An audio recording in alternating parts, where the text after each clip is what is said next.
Make it live.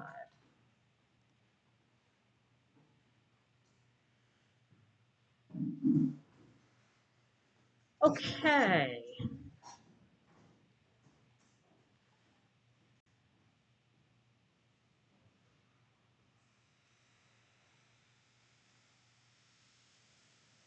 Okay, welcome to session 2 of Fall Watercolor for the Absolute Beginner. We have some students who can't make it today, so I am doing this live stream in order to accommodate them so that they can watch it on the replay. I'm going to apologize right now for the sound, but hopefully you'll be able to catch enough so that you can follow along if you're watching the replay. We're starting out with, most of us have a new piece of paper taped off, okay? And I had asked, last week we had done a gradated wash with one color from dark to light. And I've asked the students to do a block, uh, another block with that. Now, if you already have one done from last week, you could use that. But it is a good idea to practice this because it's a bit tricky. Just like the flat wash was tricky, so is the gradated wash. And to just give you, a little review, with the flat wash, we kept dipping in the same puddle as we ran out of bead and went back and forth. For the gradated wash, we don't go completely back into the puddle. What we do is we go across and back and forth, holding 45-degree angle, tip of the brush pointing up until we run out of bead. But before we put our brush back in the paint, you're going to dip it in water and mix a little bit of water and then continue so that it gets diluted. The color gets diluted as you go from the top of the picture plane to the bottom of the square, and you get that fine, even gradation from top to bottom with the one color. And the reason why we are doing this again, not only for practice, but also because we're going to use this to do what is called a double gradated wash. A double gradated wash. What we'll do is, after this dries completely, we're going to turn this upside down, and then we're going to start at the top with another color, which was the bottom, and we're going to start from dark and then go to light, just like we did, and we're going to have two gradations of two different colors come together. And that is especially uh, helpful when you're trying to create, let's say, a sky that has, maybe it's yellow. The sky appears yellow if it's a sunrise or a sunset, and then it appears redder up on top, or any combination of colors where you need a smooth gradation between the two, where the color is more concentrated on one end and gets faded toward the middle. So you can go from da da da da da da da, right? Now, this can also work if, like, say, I had another square under here. You could also repeat that. So then you have sky that goes from red to yellow. And then here you could do from yellow to red. You could do the opposite. And then what you'll have is a nice illusion of whatever's reflected in the sky will be reflected in the water. So that's another application of this technique that is really, really, really beautiful. And, again, it's practice in learning how to control the water and the watercolor and your ratio of pigment to water and all of that, which makes our lives a lot easier when we want to sit down and create that project or that masterpiece of a scene or a landscape or whatever, wherever we need these particular techniques or where we think they would look great. So just to recap the others, bright sunny day where it's clear blue, maybe I'll use a flat wash. We did the variegated washes, one with 2 color, one with 3 color. You could use even more colors. And this just uh, displays the beauty of the watercolor and how when we let the watercolor do the work for us, it will automatically create that blend in a beautiful way that doesn't look overworked. Because again, we didn't keep licking the paper in order for those colors to blend. We let the watercolor do that, mix and mingle. And that right there is the beauty of watercolor, when we let the watercolor do its thing.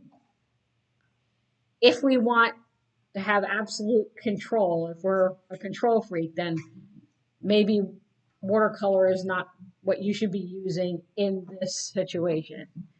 But I find that you just get so many more beautiful atmospheric effects and blends too. Even within a flower petal, if you could just let yourself go and just kind of dab the different colors and the lights and darks that you see in even a flower petal and let them mix and mingle. It just, in every situation, having a variegated wash instead of something that is um, uh, brushed and brushed and brushed until the life comes out of it.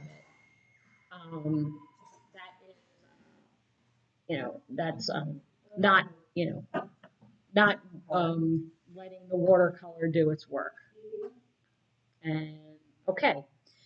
Also, what I can say too is, uh, like there are sometimes you'll see on the paper it looks a little bit granular, and some of the pigments are more granular, like your cobalt blue, burnt sienna is another one of them. Some cerulean blue. Some of those pigments are granular, and we love them because the granularity that you see is actually something that is aesthetically pleasing. Even some other accidents are aesthetically pleasing, like blooms, where like you accidentally get a drop of water and then it repels some of the pool, some of the. I don't have any of that here. Maybe here there's a little bit of that happening where there was a little bit too much water that got in there. But sometimes blooms are nice. But anyway, okay, so let's see. How are we doing with our? They're not dry yet. Okay. All right, that's fine. All right, so all right, I'm going to put this aside because I'm going to use this for that example, but we're going to leave this to dry some more. But in the meantime, our other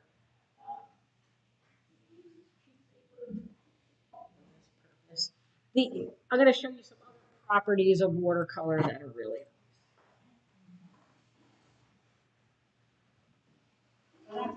require me to get this on a board.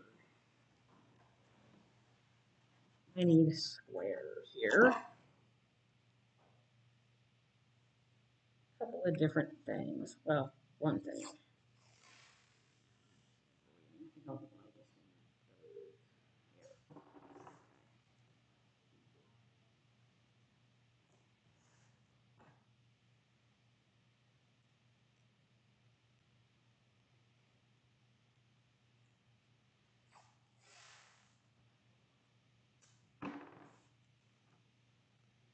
Okay. All right. So I believe I gave you all pencils, right? The purposes of this little experiment, what I want us to do is I'm going to do like just like a scribble drawing because all I want is I want a bunch of shapes on this paper. So I'm not going to I'm going to be completely non-objective because I don't want us to get wrapped around the axle thinking about, you know, this has to be a thing because it doesn't. Because what we're trying to do here is, again, uh, take a look, we're taking a look at the properties of the watercolor. But I'm going to go ahead and I'm going to make a scribble drawing here where, the lines overlap each other. In elementary school, maybe maybe they had you do this, and it doesn't even have to be this complex or that many shapes. When a line becomes a shape when it crosses over itself, right? And then you have all these little shapes in here. So why am I asking you to do this? Well, we're gonna have, you don't even really have to mix any colors for it. The other beautiful property of the watercolor is that it's transparent. Okay, so we're going to do this gradated wash, and it's going to go over, and it's going to it's going to glaze over the color that's underneath it. And because we won't keep, we're going to try not to lick the paper, because if we do, it's going to start picking up the color underneath, and that's not what we want to do in this case. So this will actually give us some practice in doing that. All right. So what I'll do is I'm just going to take, let's see, I'll take some yellow first. Right. And then I am going to I'm going to paint this whole shape right here. Now I know that there's another little shape within it. You can see the pencil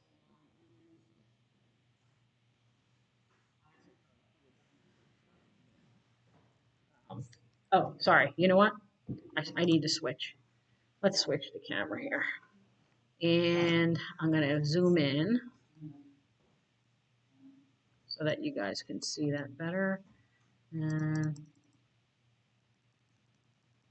Okay. All right. So I took the yellow and I put that there. I'm going to put it in a couple other places. So maybe I'll do it over here. I'm going to treat this whole sheet here as one. I need to let it dry. So I'll put it all around, like randomly. Because what that does too is, it creates a rhythm for this little abstract thing that I'm doing. I'll put some over here too. So this will dry.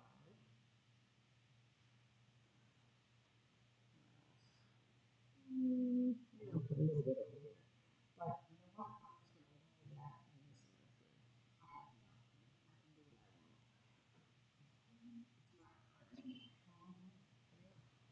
And maybe I'll put one over here. See, I like that satisfies my own sense of balance.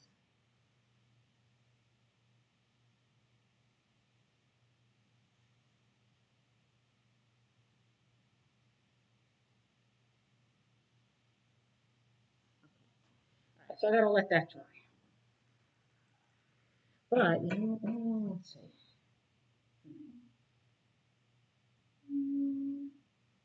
Hmm. Wait a second. What? I'm gonna carry this over into here.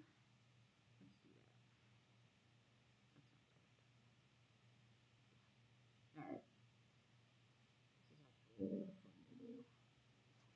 Kind of therapeutic, and you just with colors and shapes and things. In the meantime, I'm gonna make sure I have a couple of other colors wet while I'm waiting for that to dry. But actually, in this next block here, I'm going to make another scribble drawing because I'm going to demonstrate something different in here about color.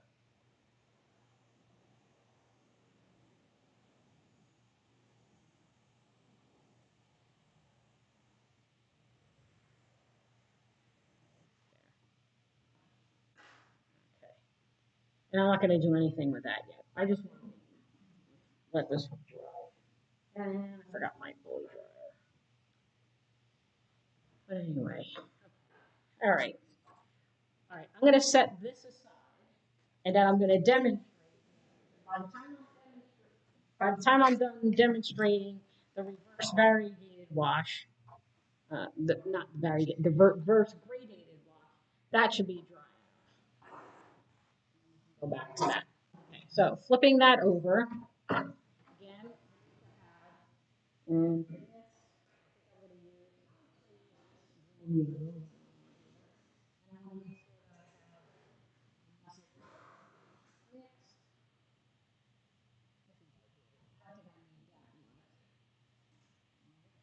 that's all dry. So again, all right, so I'm going to stop at the top. And actually, I want to write on here since I'm changing this now. There you go. Is reverse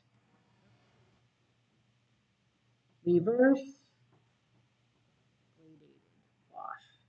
So it's gradated wash slash reverse graded wash. Okay. Turn that over. Okay.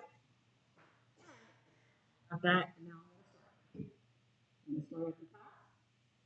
And I'm trying to do just one pass over. I don't want to disturb what's underneath, the red that's underneath. Okay, and I'm going to keep going, run out of bead. And then I'm going to take some water on the side here and make sure that that is diluted. Carry that over until I run out of bead. So I have a 45-degree angle, tip facing up. And now for the rest of it, I think I'm just going to use just a little bit of water so that it creates some. So there, I have uh, gradated, reverse gradated. Now it looks a lot more brilliant here than it does on my computer screen. I'm not sure how it looks on the TV. Sometimes it will be different. That's all right. Well, it doesn't do it here. So I'll come on and I'll show you how neat that looks when we do that. Right. And having those beautiful transitions.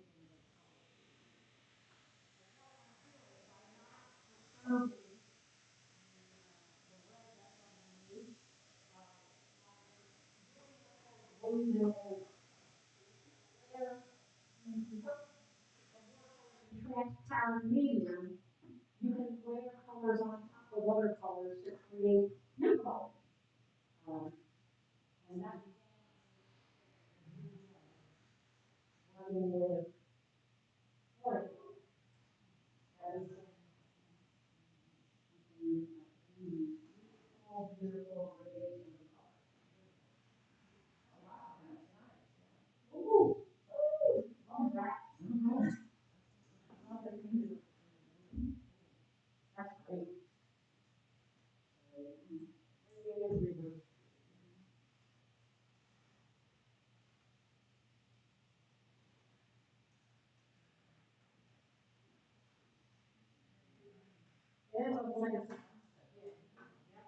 And yeah, it just, you get so much more depth out of the colors too. Like, it's so, like, I use the same yellow here on top. But on top, it just looks so much richer than if it were just alone by itself because of that subtle hint of that on the bottom.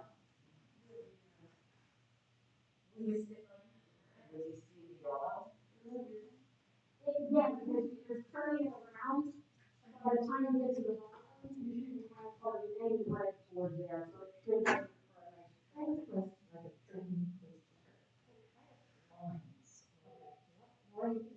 How are you holding the brush? Let's see. Right, not to be that way. Right? I think your paint's a little thick. Oh, I'm a little bit more frizzy. And let's put this in one system. So just a little water, and you got a little more on the side.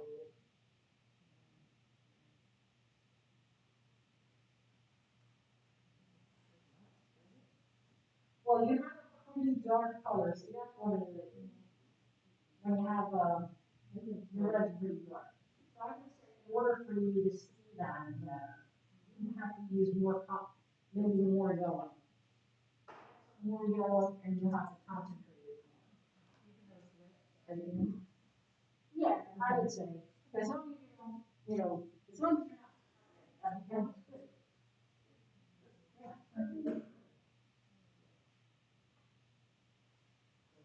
Other one, like, you have, so like, you want to go like, masking, so you're going out.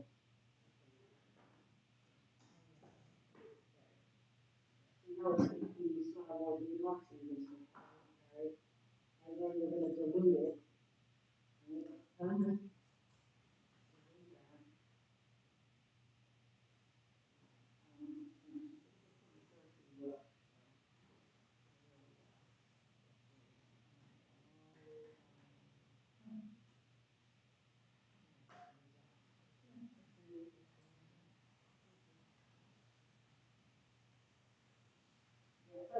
Try to keep it continuous back and forth until you run out.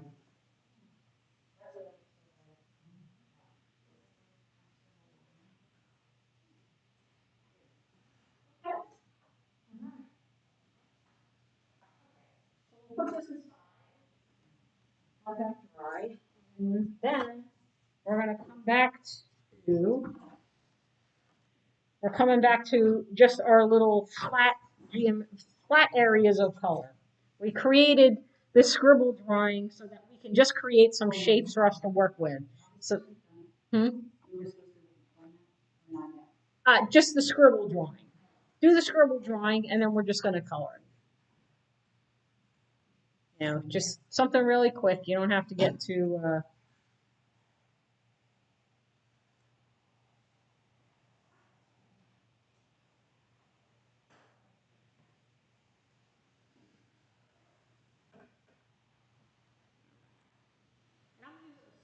Brush.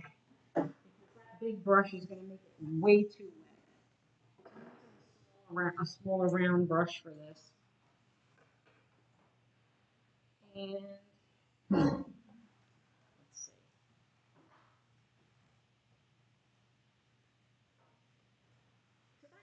Pretty dry, what I have here.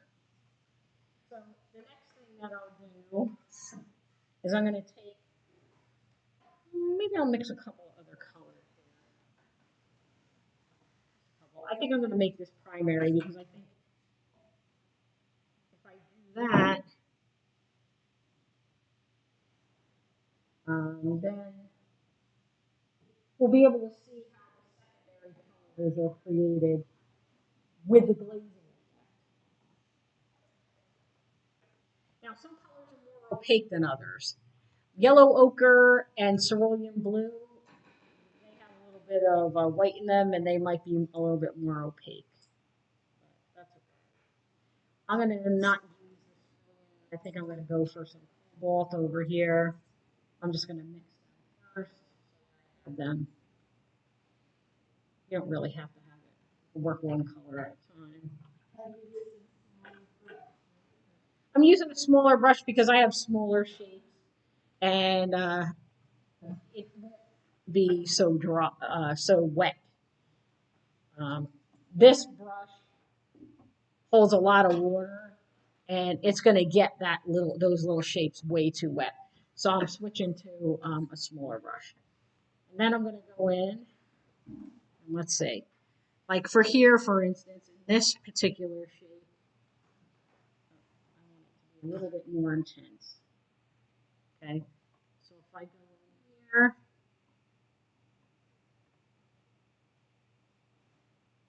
what I want you to be able to observe here is, and actually for this you don't really have to have the tape underneath, is what happens when a shape overlaps another colored shape and what you get.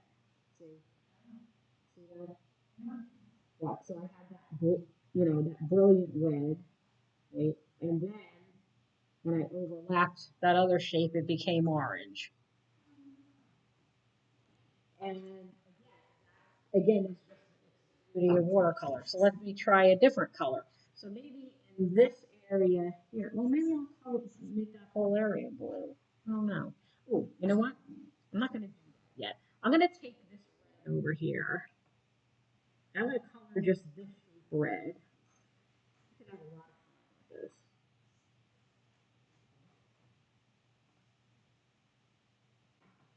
fun with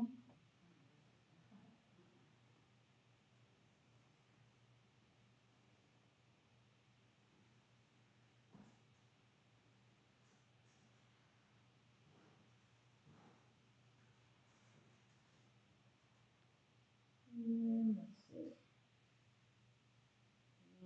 where else do I want to see? Some of the orange. Okay. So here, maybe I'll have this overlap that yellow and create another orange spot.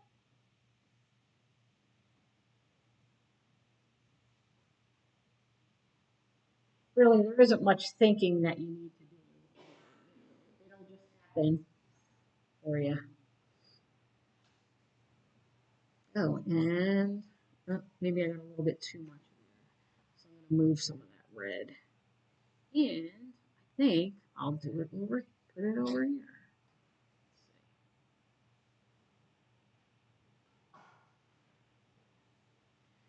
So you can pick any three colors to work with to do this. It really doesn't matter. Whatever you feel like at the moment. You just want to know, how does this watercolor behave?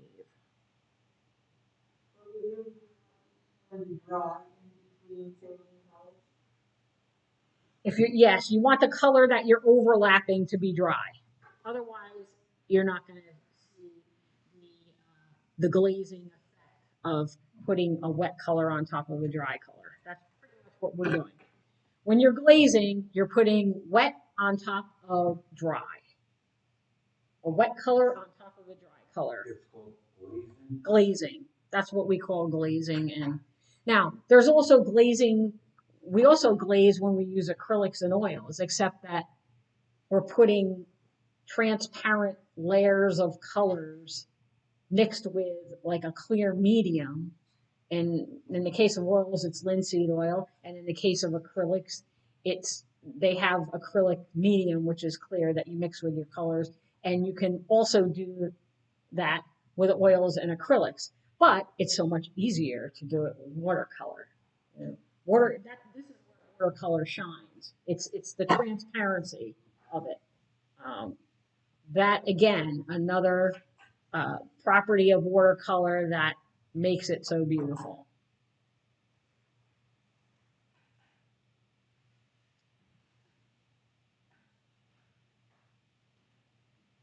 So up here in this shape, blue.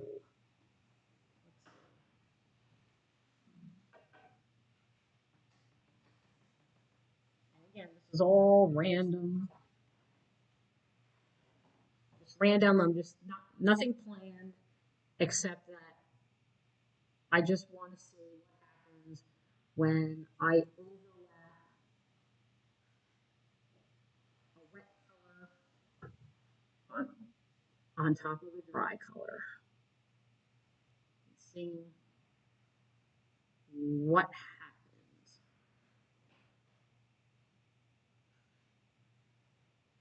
It's like a little magical surprise. I mean, of course, most of us know basic color mixing and we know what colors make other colors. But it's so nice to see that richness that you get in watercolor when you actually do the glazing. And if you're careful and you disturb that dry layer underneath by scrubbing too much with a brush, then you're going to get that. And that's it. It's important to learn how to do that because there are situations where that is an essential skill for watercolor. So I'm going to take the blue over here. And we're going to see how it looks on top of the red.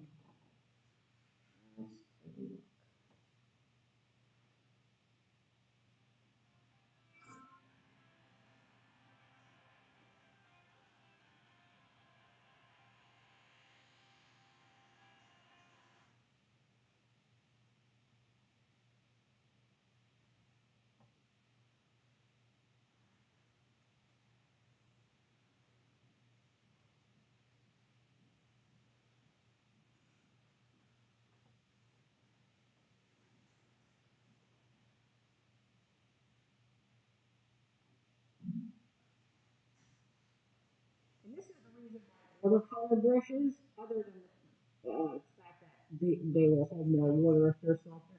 That's that's the advantage of the watercolor brush being as soft as it is. Because it's soft, when you do this, the layering techniques and the glazing techniques.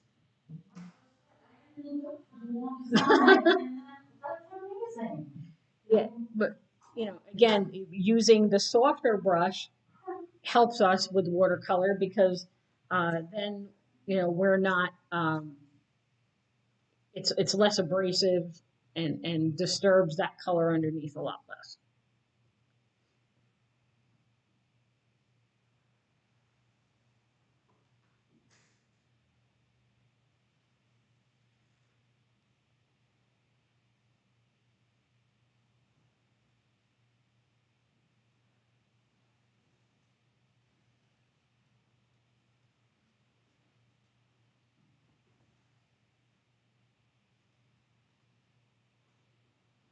And now I think I want to go back to the yellow, and I think I'm going to make this whole thing. Oh no.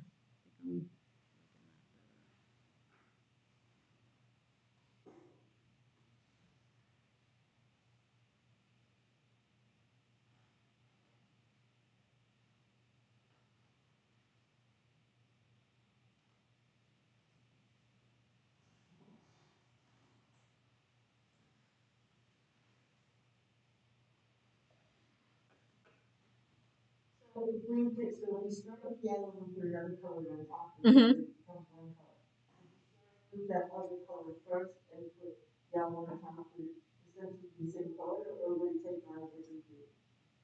It should take on a different hue. Yeah. Although it'll take probably a lot more yellow on top of a darker color to change it, but that's okay. It's easier. It's easier to change a lighter color in a color that's lighter in value than it is to change a color that's darker in value.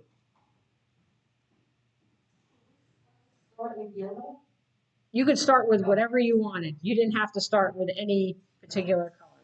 This is free and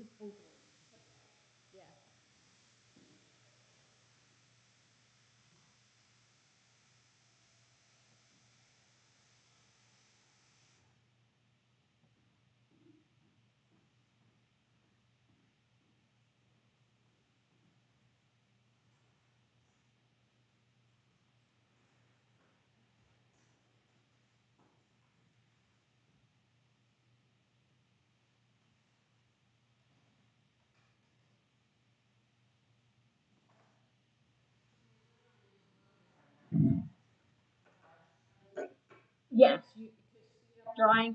They do say recommend though that if your paper is really wet, to wait like 15 minutes before you put a blow dryer to it. Because what you don't want to do is you don't want the blow dryer to blow your watercolor around if it's like really saturated. So you wait until enough time has passed that you know the force of the air isn't going to blow your pigment around too much.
real color like the lizard, Mhm. would that not be a good idea? Would it take over the whole thing or not? It is a strong color. You can use it. Yeah, there's no reason not to use it. Yeah, try it. Try it out. I would try it out. I would say anything goes. Anything goes. Actually, crimson is a pretty transparent color, Uh-huh. so it probably would look nice glazed over top of the other color.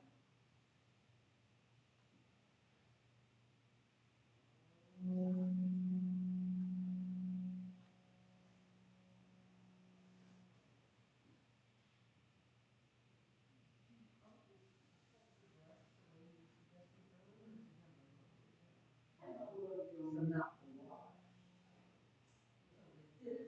This, you hold it however. In this case, you're trying to get into some small things. Or brush to get, it all depends on, what kind of ground you're trying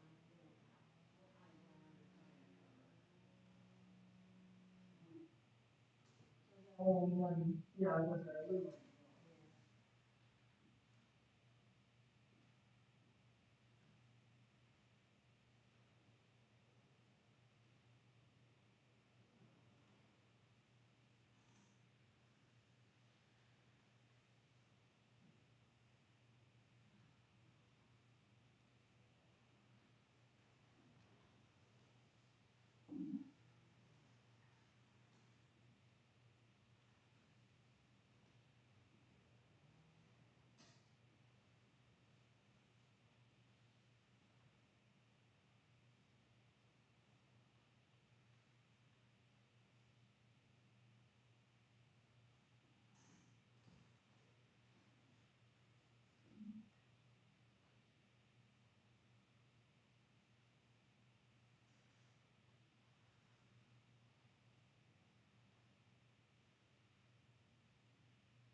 Well,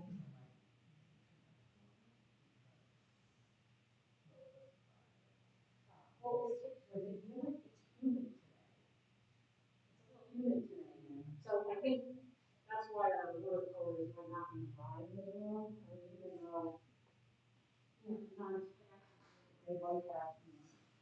The weather has so much to, has a lot to do with drawing colors. It's actually pretty cool, but it's probably not keeping on because it's not really that. It feels going outside, but it's not that.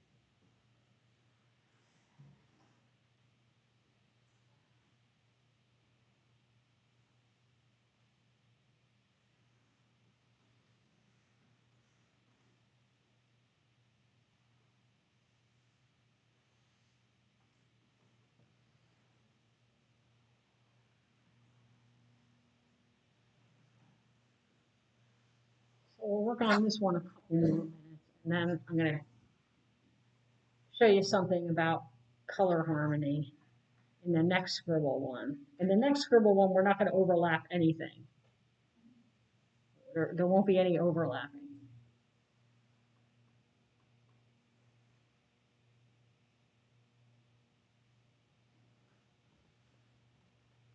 See, the nice thing about this is that color harmony is achieved through the glazing, because you glaze one colors on top. You glaze colors on top of one another. They create those in between colors, and it unifies all the colors in this particular picture.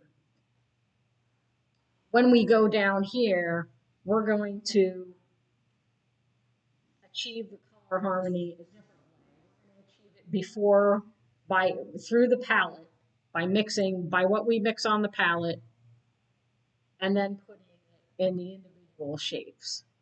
So I'm going to give you a little bit of, it's like how to achieve color harmony without having to know anything about color theory.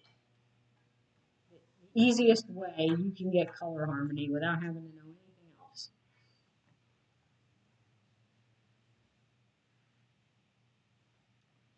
So I'm going to set my scribble aside really quick. And I'm going to focus on my palette. So right now I have these three primaries, and you know what, I'm going to need some more blue. So I'm going to put some more blue there. So I have the blue, the red, and I have the yellow that I picked. Unless I maybe I don't know. And my water's a little bit muddy, but that's okay, as you'll be able to see.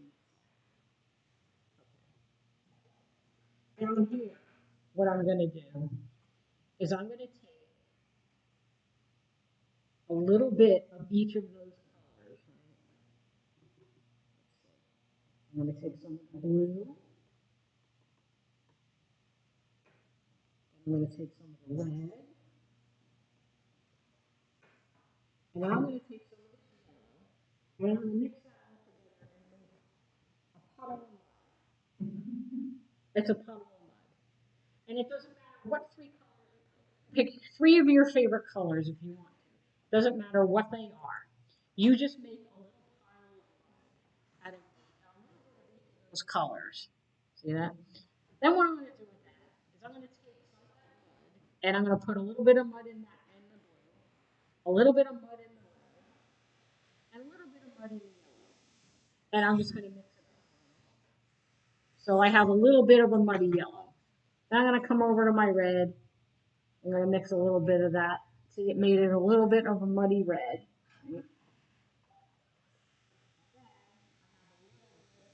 Of this, and I made my blue a little bit muddy. I feel like I need more of a concentration, so there. So now, what that does is it puts all of the colors in each of the colors. And when that happens, it marries them together. Like they're all a part of the same family now because they have a little bit of each other in them. So they look like they belong together instead of that separate yellow, that separate red, and that separate blue all in its own little world. And this is useful for anything. What medium you're using. You could use this method for oils, you could use it for acrylics, whatever. Colored pencils, pastels, it doesn't really matter. Any three, any three. Just pick three of your favorite colors and this method is gonna work. I'm gonna zoom out just a little bit because I want to see my palette too. So I have my palette of those colors. Now this time, instead of overlapping, in each separate shape, I'm just gonna put one of these three colors that I mix. Now you can even use some of the mud if you want to. I'm not gonna use the mud right now, but here. And this is going to create definitely a more interesting.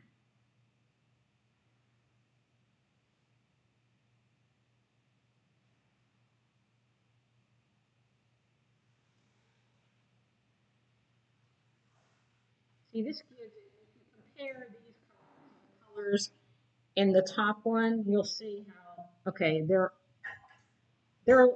have a richness to them. So I'm just going to go ahead and I'm going to go randomly into my patterns. And I'm going to paint separately with these. So I'm going to have to be careful though because I don't want, to have one wet shape next to another wet shape. So, you're going to have to,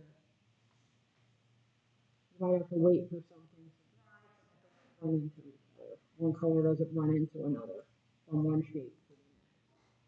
So that's why I'm skipping around. Skipping around and it's giving me this one.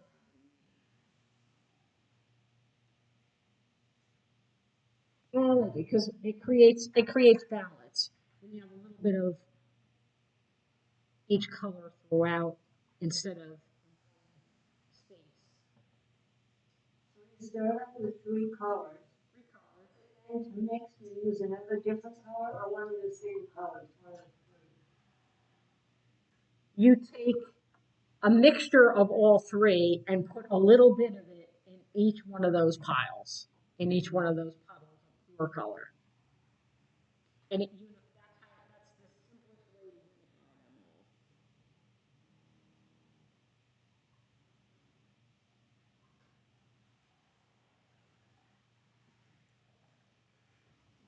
all. Another squiggle thing I can't see from here. Like another squiggle. Yep, it's another squiggle. Yep, another scribble.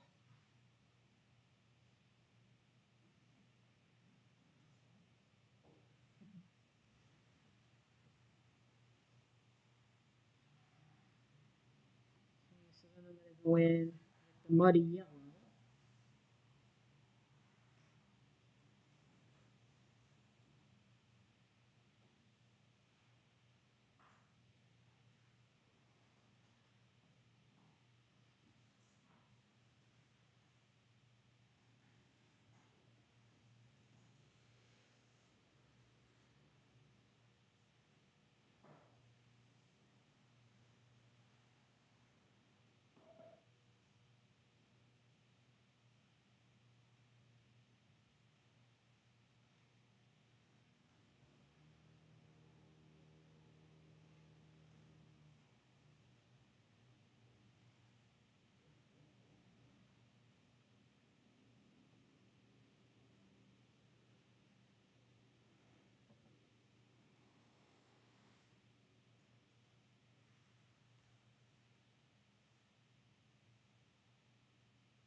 So it's not really trouble. That's the, yeah, it's not a.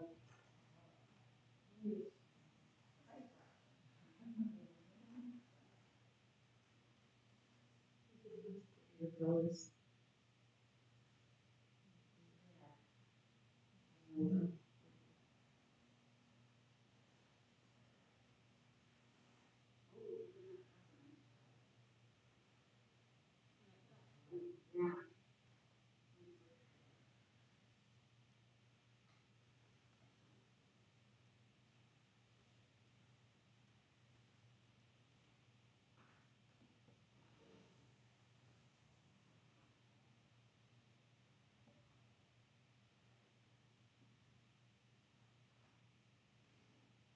Okay, I need some of this blue.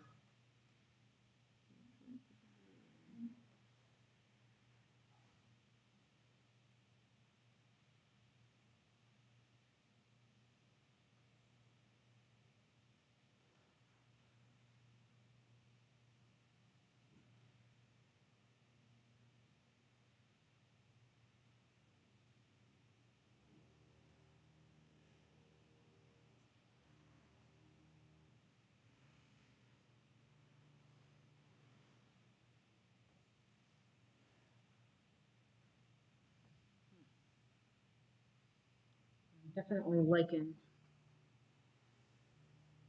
I love what it does to the blues and makes this nice rich blue.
So what I might want to do is mix some of these in between colors.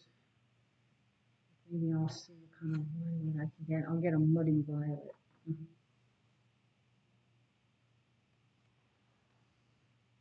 see what that does.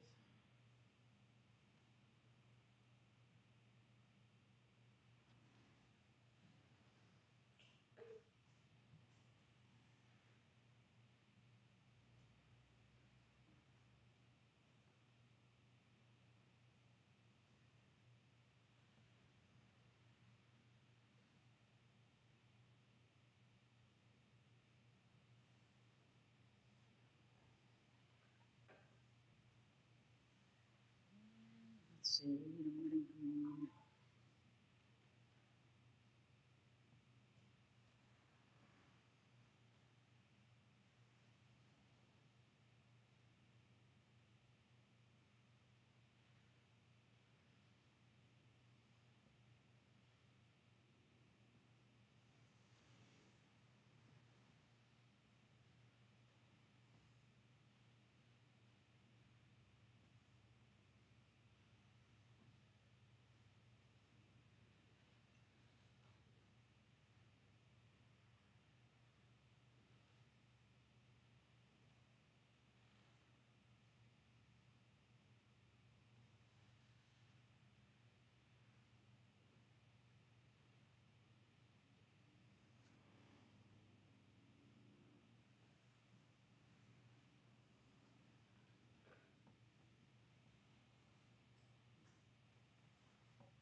this is like one tourist.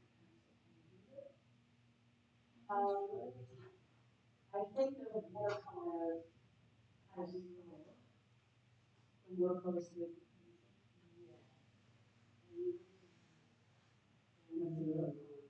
sometimes other times you try to use research, but actually in this case the lines are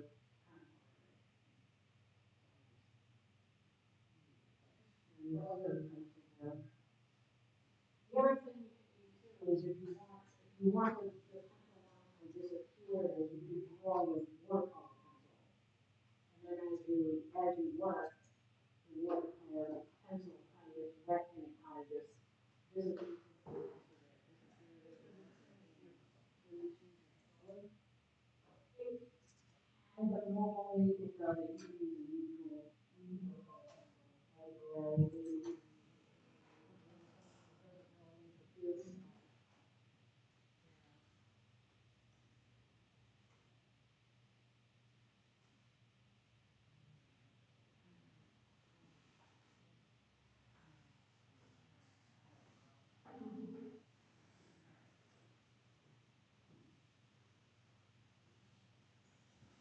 All right.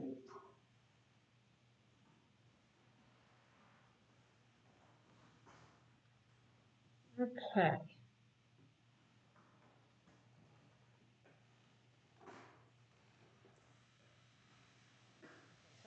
Clean up this palette for the last, what I think is probably going to be the last exercise that we do for today. And that's going to be a little, it's going to be an exercise in actually atmospheric perspective, how you can get distance.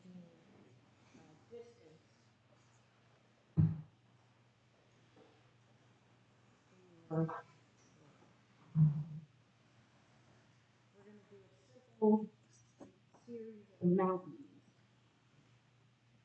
And what it basically is going to be is it's going to be a flat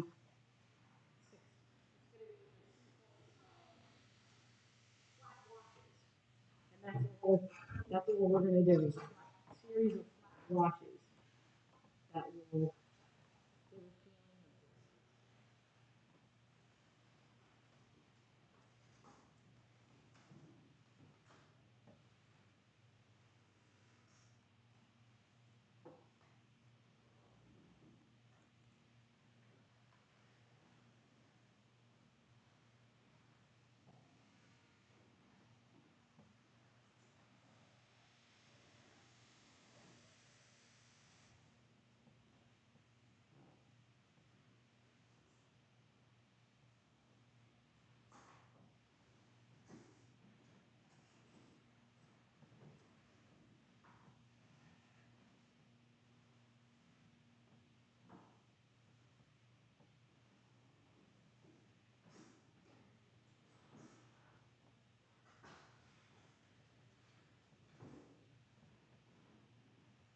Okay, so I'm going to clean palette. Water.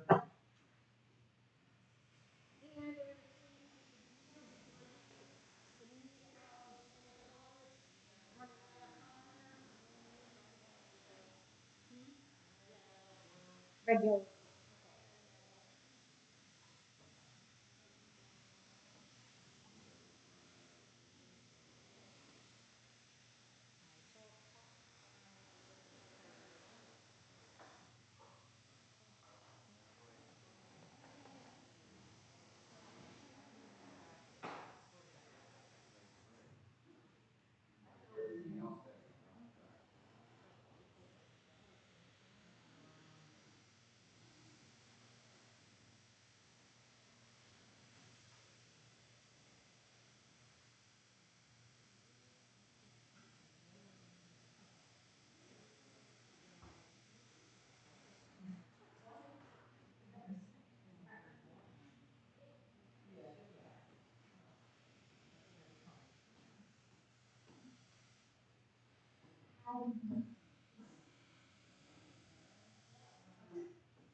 Oh, you.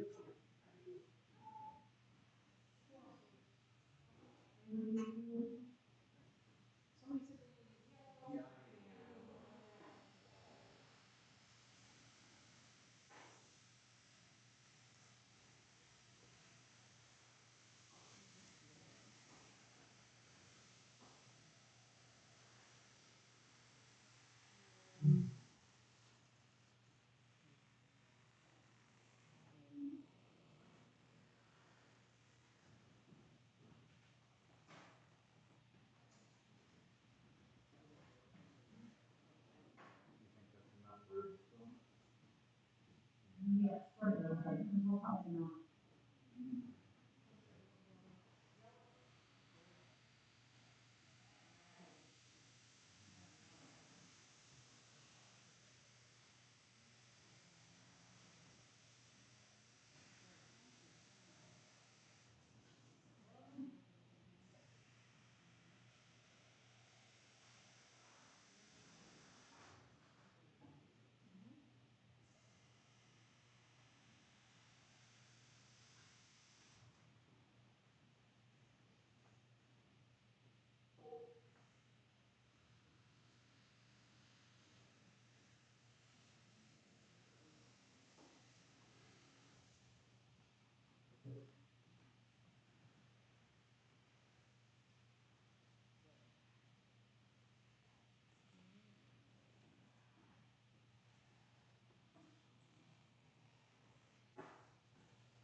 Normal palette when you're painting that you use on a regular basis.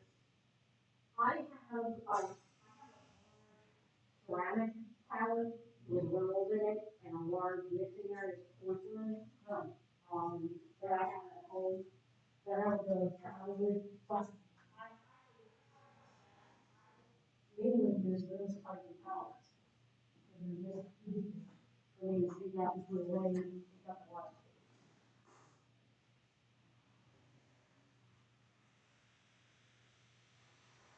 And, of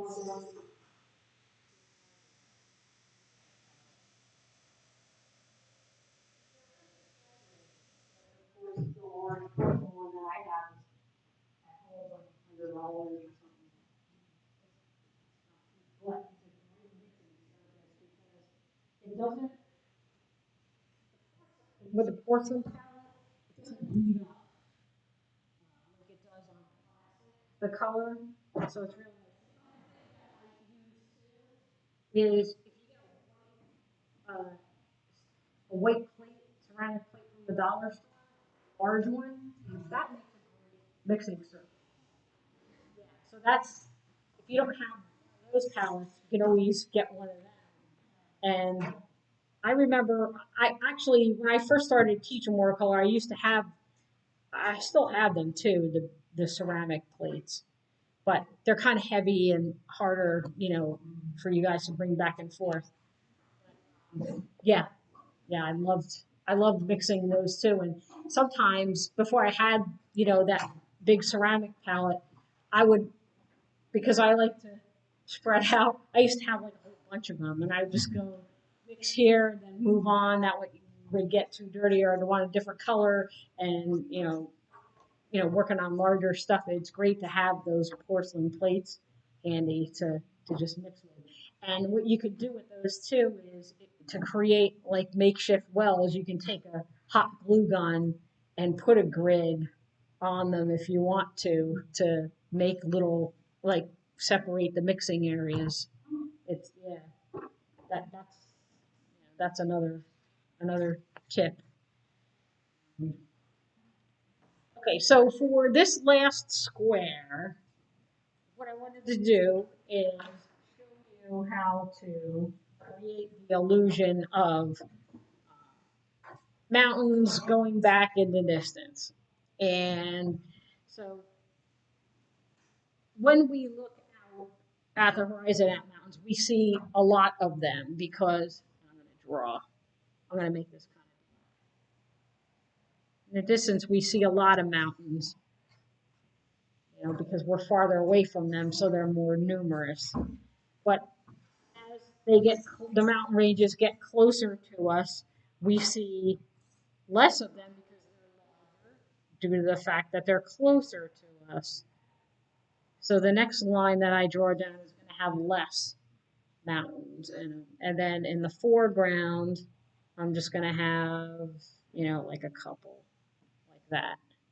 So then, I have these are farthest away, background, middle ground, foreground. And the way we start out with this is that I'm going to just use blue for now, but you have to have enough to go. You're going to do one pass from top to bottom, let that dry. And then you're going to do 1, 2, 3 more passes after that. And what we're doing is we're taking a series of just flat washes and we're glazing each one on top of the other, but moving down a line so that uh, the latest panel or part is going to be the sky part, right? And then as each mountain gets closer to us, it gets darker and darker. And that's what atmospheric perspective is. Everything in the distance looks grayed out and faded out. In this case, we're only using one color, so we won't do that. But as the land and the objects move closer and closer to you, it appears darker. Okay, it gets darker. And the same is true for or any other time of the day. Uh, the next thing we'll do then after this, color perspective, how that, and how to use that in our landscape, because in a landscape during the day, the colors in the distance are cooler and blued out or grayed out, but as they move closer to us, the colors get warmer.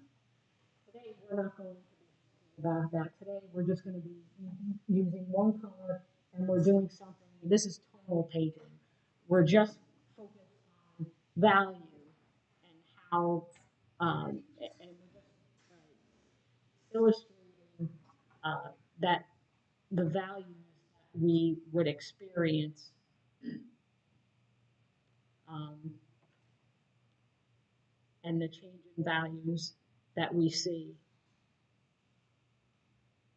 just pure that, and not have to also worry about color. So I want to make sure that I have enough color. And I'm going to start out with, it's going to be, my tape underneath. Okay, I have my square, and then I'm going to make sure that I am making one continuous flat wash.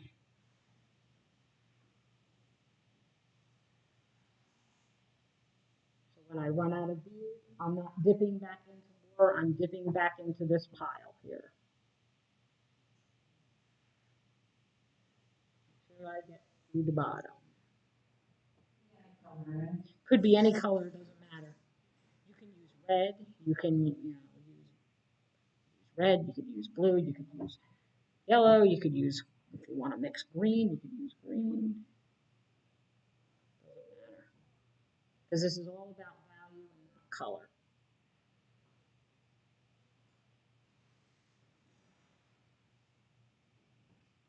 Okay, so I have to wait for that to dry. Now, this would be, it would be handy to have a,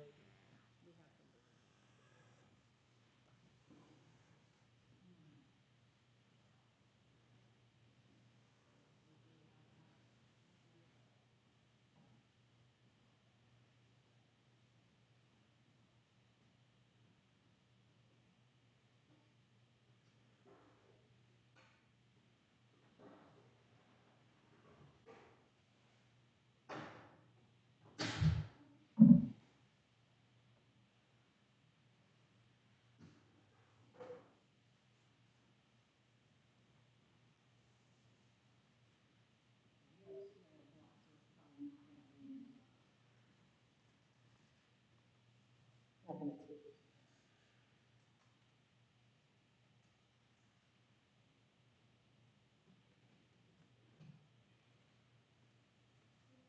take this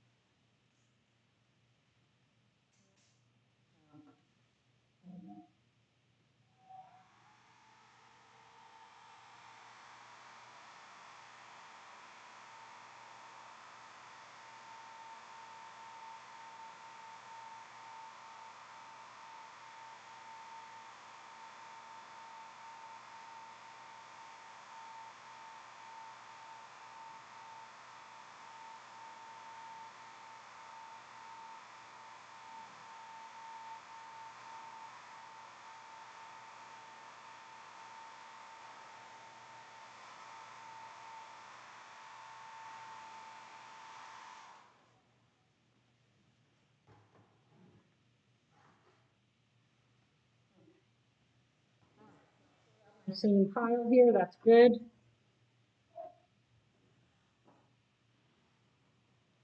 So now I'm going to start at the next line with my nice thirsty brush, and you see how I'm glazing over. So once I get past this squiggly line here, that's going to be my mountain range. I'm just going to go ahead and carry that over. Carry that bead over, go across and back and forth.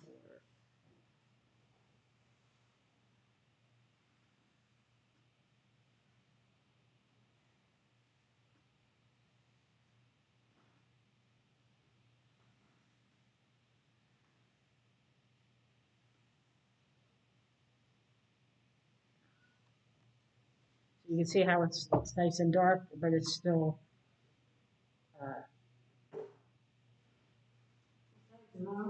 What else, what are the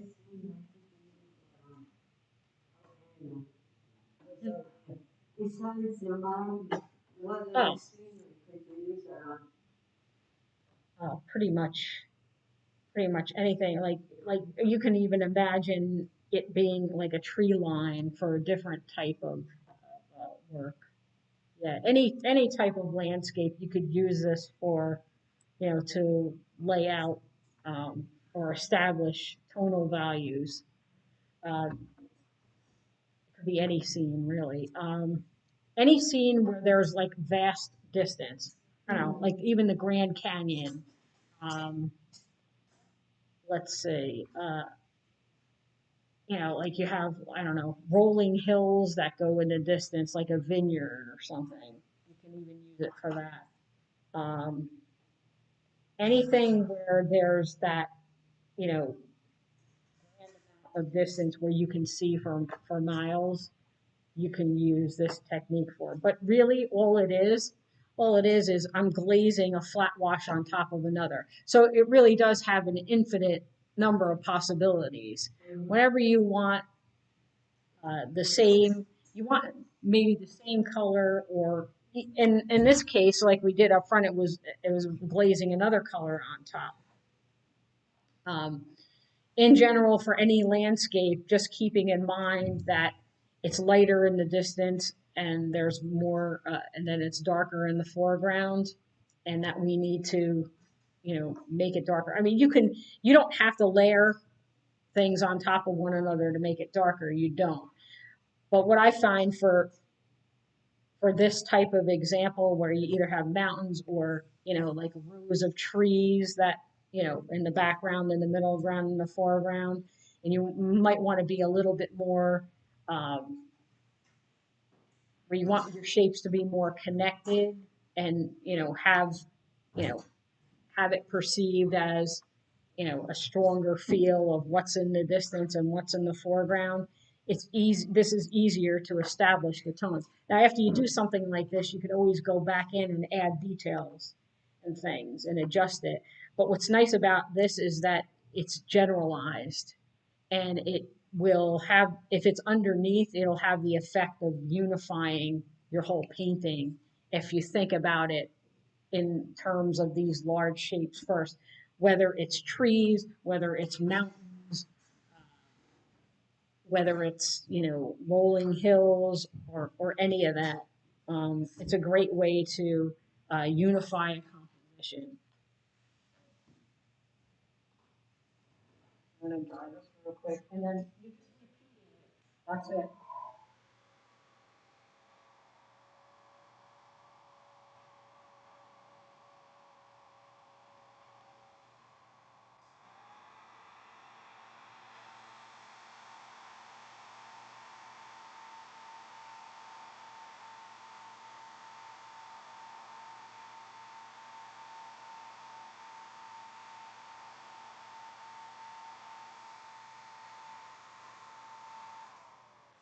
Another fun application is hot air balloons.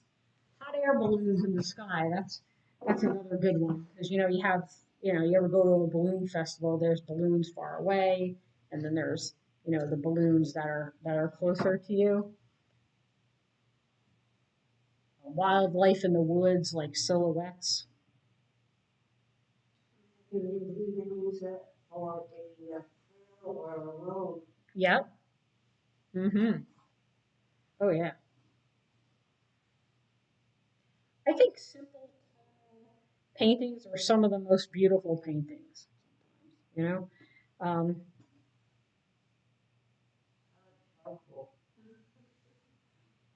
oh yeah, charcoal.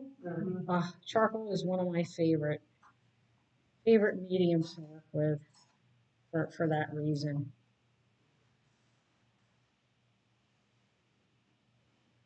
I really think that everybody should experience charcoal at least once in their life and get dirty.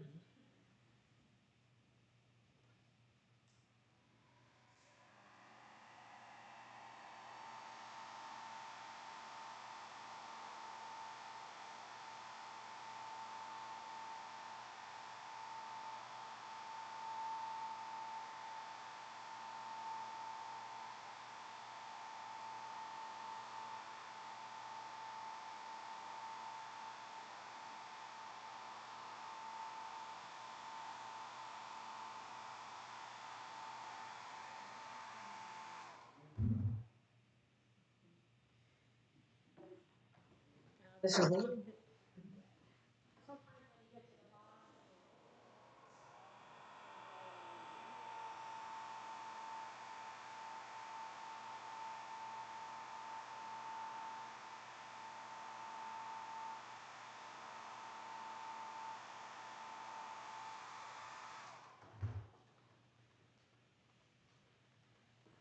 simple yet so powerful. So now I'm on the last here. Like what I love about this is that it's something so simple, yet it has such a high visual impact to me. Like, as you wouldn't think. Um, but it's one of those things that a lot of beginner artists too is just the whole concept of atmospheric perspective and how to get the feeling of distance into something. And here we achieve that just with a few lines and just a repetitive single type of wash. Sometimes this is a great example of how less is more in a lot of cases. So what I would invite you to do is take any picture that shows a background, a middle ground, and a foreground. Simplify, that those the shapes, okay, and draw like maybe the outline of what's in the background, middle ground, and foreground, and play with this concept. Like maybe you do like some rows of trees, or maybe you do, some take some other subject where there's a feeling of distance. It could even be a still life, actually.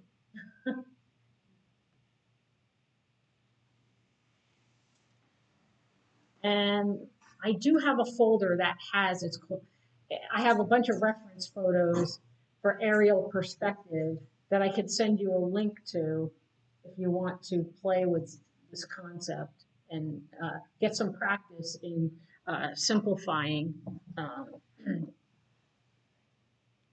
this idea. The whole thing with the silhouettes of the balloons, like hot air balloons. That's a great example. Um, an African desert where you have, some of those cool trees in the background, and you might have like wildlife. You have some of the silhouettes of some in the background, and then in the middle ground, and in the foreground. Just think, what happens with distance? Things get small. Things are smaller in the distance, and they get larger as they move towards us, just like the mountains. The same is true for hot air balloons, trees.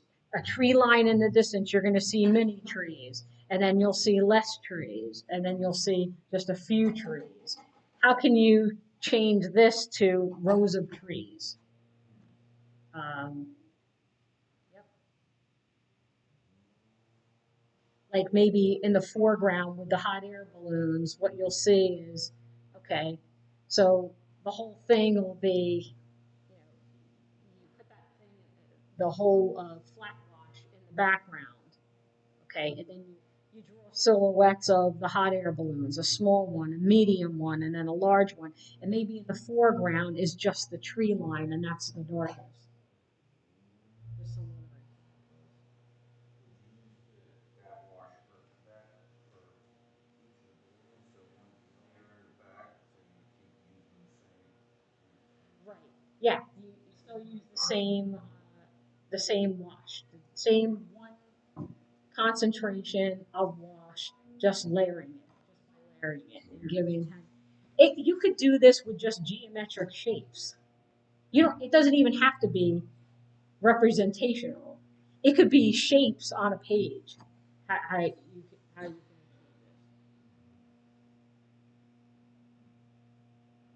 So there's really, the sky's the limit. A tonal work is a tonal work.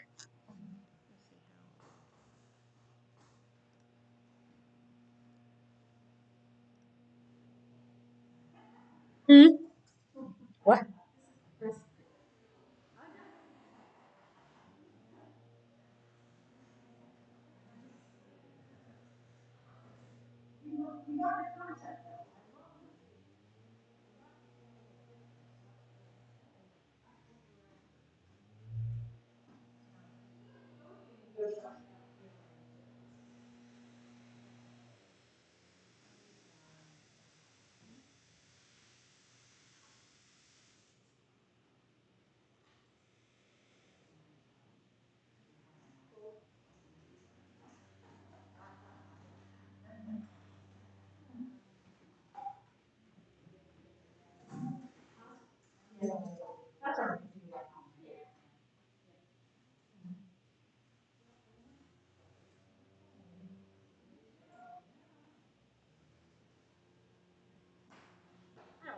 So before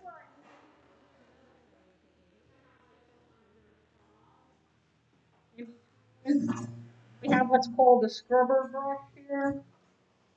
This is the really stiff brush. Well, after you can go in with a damp brush and you can scrub out the fog. And I can take, well, I don't want it to get too, yeah, but you can scrub that out at the bottom and get some in there, in between your mountains. Wipe off the brush a lot with a damp brush.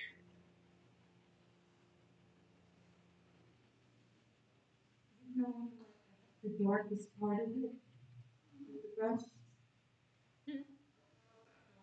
part of it, brush. I would go towards the bottom, the bottom of the range, in between the valleys. When fog goes into the valleys in between, that's probably what I'm talking about here. That you can get a feeling of the fog,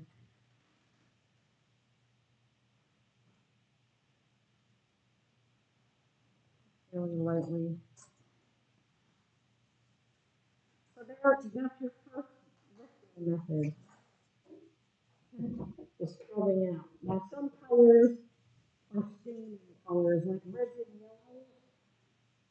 Depending on the red or the yellow that you use, it might be one of those staining colors where you might not be able to scrub it out. But like your cerulean blues and cobalt blue, like a lot of the blues and the granular colors, they have a tendency, you can scrub them up, move them better.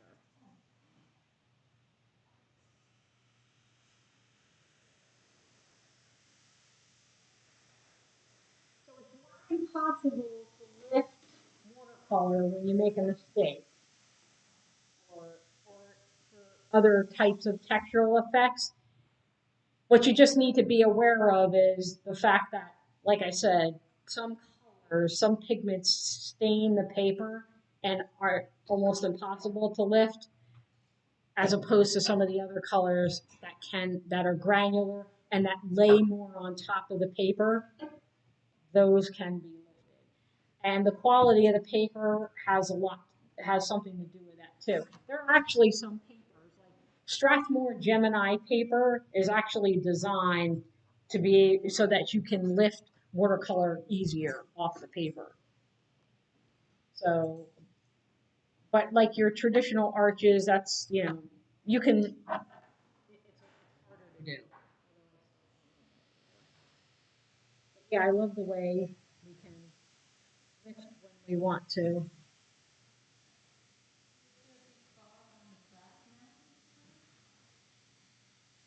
Oh yeah, I just did the middle ground and the background. I didn't do the foreground, although you can do the foreground. Yeah.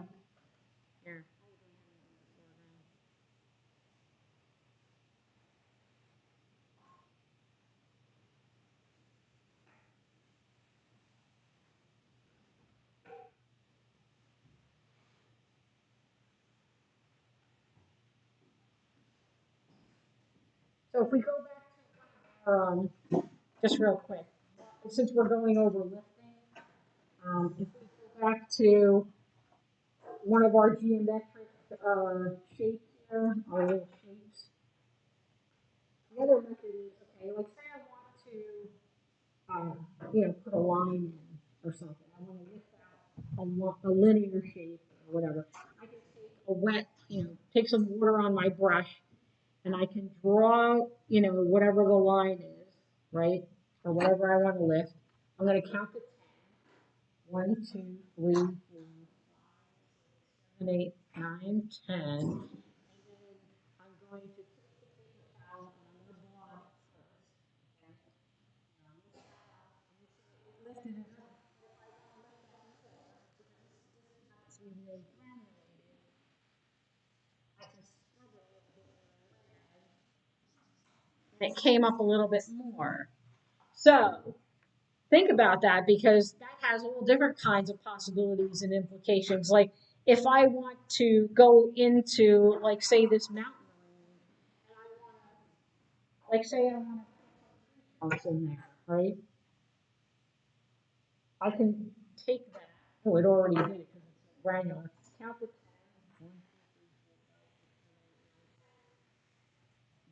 1, 2, 3, 4, 5, 6, 7, 8, 9. Blot it. See it? It almost came up.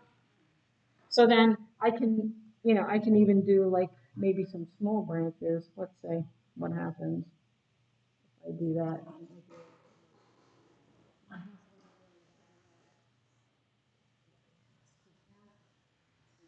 It did come up. I didn't have to even work that much. And then you can have a little tree. Oh, you want here? Let me make a little circle.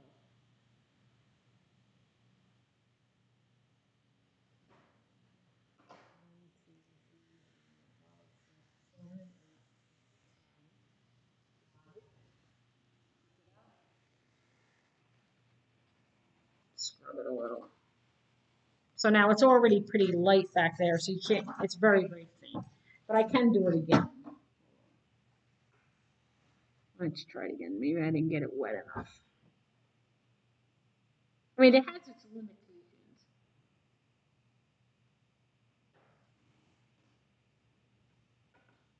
Yeah, it might not, it's not going to, most of the time it's not going to get you down to the white of the paper, but it does, do a pretty good job of making it more faint. So I got this. Let's see. In that case, because it's a little bit more. All right. You have to be careful though, because if you scrub too hard, then it's going to take up the paper. It's going to mar the surface of the paper. It kind of did a little bit there, but it's a little bit more faint.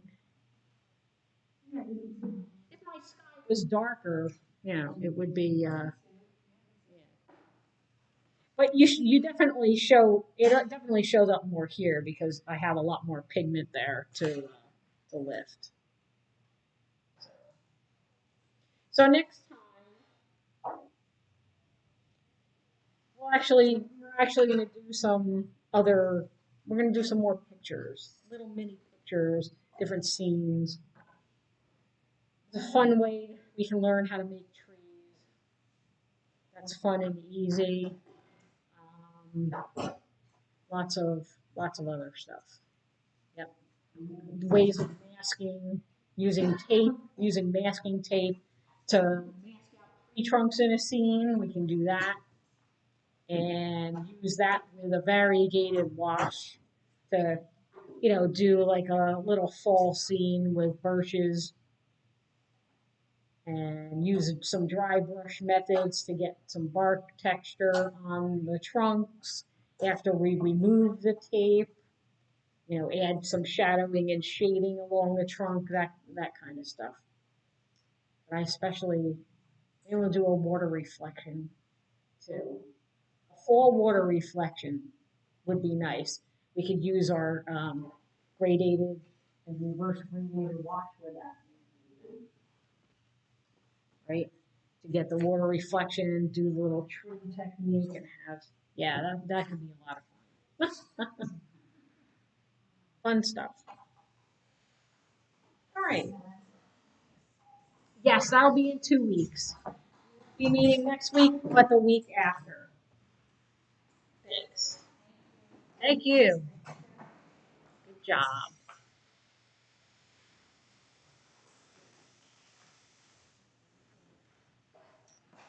So yes, we're gonna put all these things together.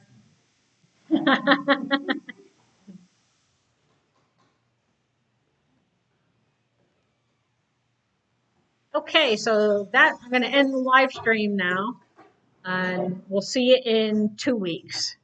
Not next Monday, but the Monday after. Let's take a look. What date is that? Not November 1st, but November 8th.